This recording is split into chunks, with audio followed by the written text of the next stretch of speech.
Today we're looking at designing the classic lightsaber sound. In 1977, or more likely 1976, Ben Burtt, a film student, met George Lucas and started working on the sound design and Foley sound for Star Wars. Now, probably the most memorable sound is the lightsaber, and Ben Burtt created this sound by recording an old projector. We don't have access to an old projector, and I thought it would be quite interesting if we synthesized the sound from scratch in the box on the laptop using just Logic Pro. I've got the original sound here. So obviously we have a drone and we have the lightsaber swinging as well. So there's two separate parts we'll have to work on here.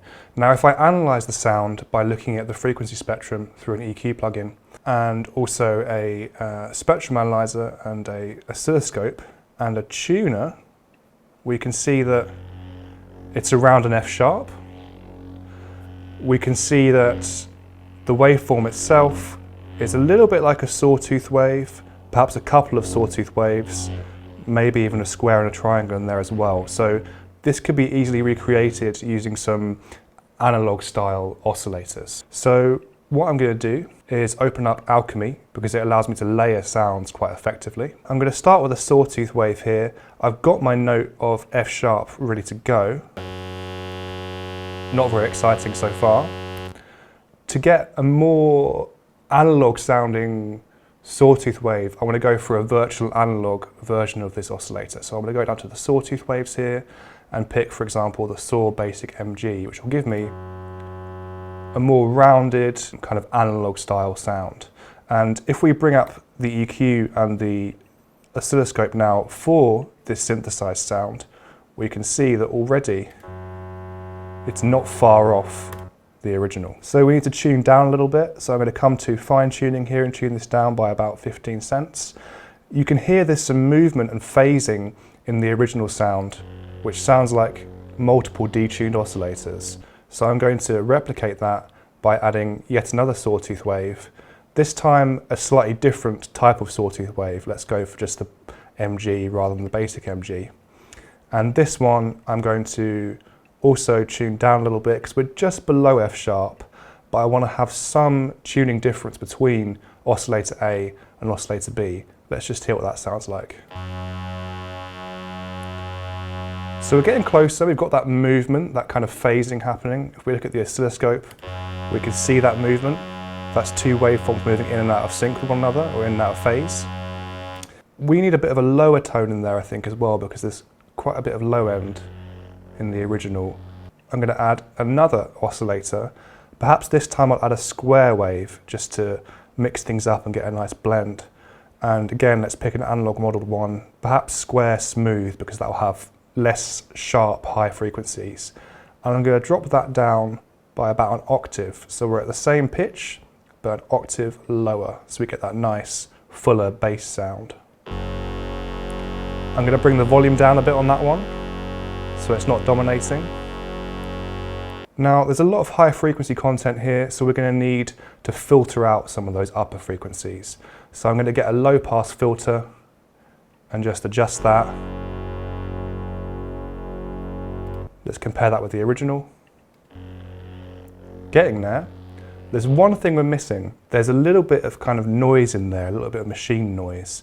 Now we could do this with a sample, but luckily in Alchemy we have a built-in noise oscillator, and we have different types of noise that have been sampled in. So crinkle, for example, if I just solo that, we could layer that on top of the other bits, perhaps tune it down. I think we need to tune it down actually on the noise section. There we go. To get that kind of electric crackling of the actual lightsaber blade.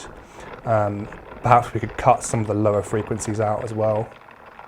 Just get that nice high end, and then bring back in the other oscillators. I'm going to bring the noise down a bit. Again, let's compare that to the original. I might go for a stronger low pass filter upon hearing that. So something like a 24 dB, add a bit of character, maybe a bit of drive.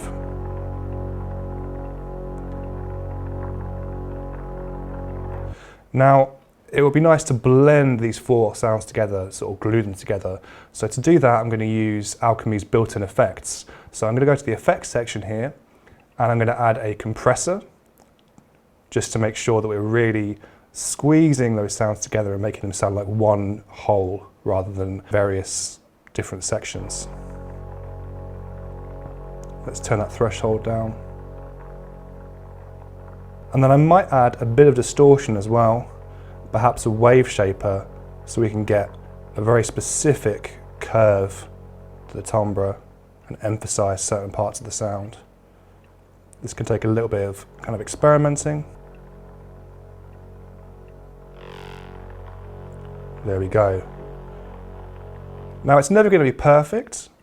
We'd have to find the same sound source to do that, but I think we got pretty close. All there is to do now is emulate the actual movement. Now, originally Ben Burt did this by playing the lightsaber sound through a speaker and swinging a microphone in front of the speaker, sort of creating that element of movement and taking advantage of something called the Doppler effect.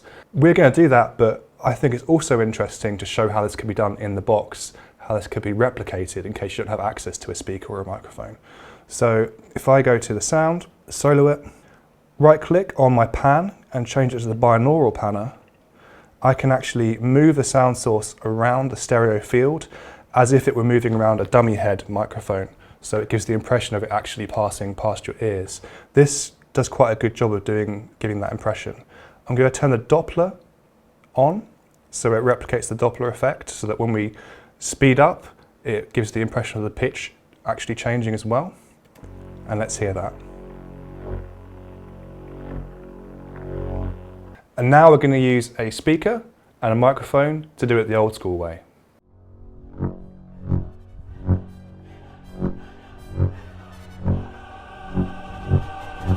And there we go. So that's how you create the lightsaber effect. Comment down below what you want us to do next.